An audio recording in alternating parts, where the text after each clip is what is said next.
4-5 বছৰৰ ভিতৰতে বিভিন্ন উন্নয়নমূলক কামেৰে ডিব্ৰুগড়ক ৰাজধানী হিচাপে গঢ় দিয়া হ'ব। গুৱাহাটীৰ সমানে সকলো সুবিধা থাকিব ডিব্ৰুগড়ত। ডিব্ৰুগড়ৰ জেল ৰোডত MCHৰ 200খন চিটি হাস্পাতালৰ আধাৰশিলা স্থাপন কৰি এই মন্তব্য কৰে মুখ্যমন্ত্ৰী। শিশু আৰু মাতৃ চিকিৎসাৰ বাবে এই MCH চিটি হাস্পাতাল বিশেষভাৱে নিৰ্মাণ কৰা হ'ব।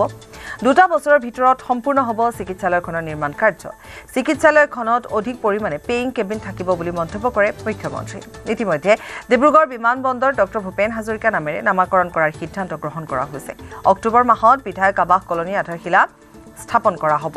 উল্লেখযোগ্য যে 3 দিনীয়া কাৰ্যসূচীৰে ডিব্ৰুগড়ত থকা মুখ্যমন্ত্ৰীয়ে আজি ডিব্ৰুগড়ত পুৰণি হাইস্কুল খেলপথাৰত এখন বিশাল জনসভা সম্বোধন কৰে। আৰু এই সভাত কেন্দ্ৰীয় মন্ত্ৰী সৰ্বানন্দ সোণোৱাল, মন্ত্ৰী প্ৰশান্ত ফুকন, বিমল বৰা, যোগেন মোহন সহ বিধায়ক পুনাকন বৰুৱা, বিনোদ হাজৰিকা, তেৰজ গোৱালা সহ ভালে সংখ্যক গণ্যমান্য ব্যক্তি উপস্থিত থাকে। ডিব্ৰুগড় মহানগৰৰ মাজমজিয়াতে অসম চিকিৎসা মহাবিদ্যালয়ৰ আমি এখন চিটি হস্পিটাল নিৰ্মাণ কৰিব খুজিছোঁ।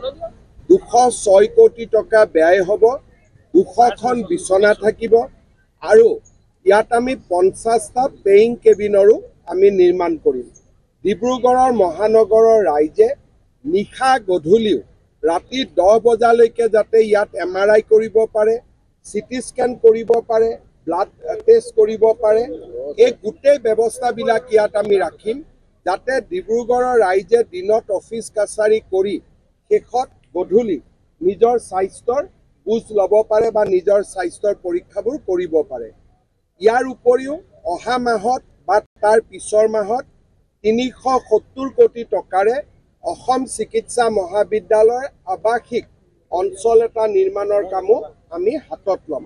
সমান্তৰালভাৱে অহাকালি ডিব্ৰুগড়ৰ প্ৰাথমিক বিদ্যালয়, মাধ্যমিক বিদ্যালয়ত যাতে আমি পুষ্টিকৰ মিড ডে মিল দিব পাৰোঁ, অহাকালি আমি চেণ্ট্ৰেলাইজ কিটচেন এটাৰ কামো হাতত ল'ম।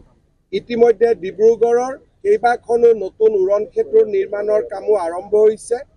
আমি অক্টোবৰ-ছেপ্টেম্বৰ মাহত ডিব্ৰুগড়ত MLA হোষ্টেল, বিধানসভাৰ আধাৰশিলা স্থাপন কৰাৰ বাবেও ভাৰতৰ উপ ৰাষ্ট্ৰপতি মহোদয়ক নিমন্ত্ৰণ কৰিছোঁ।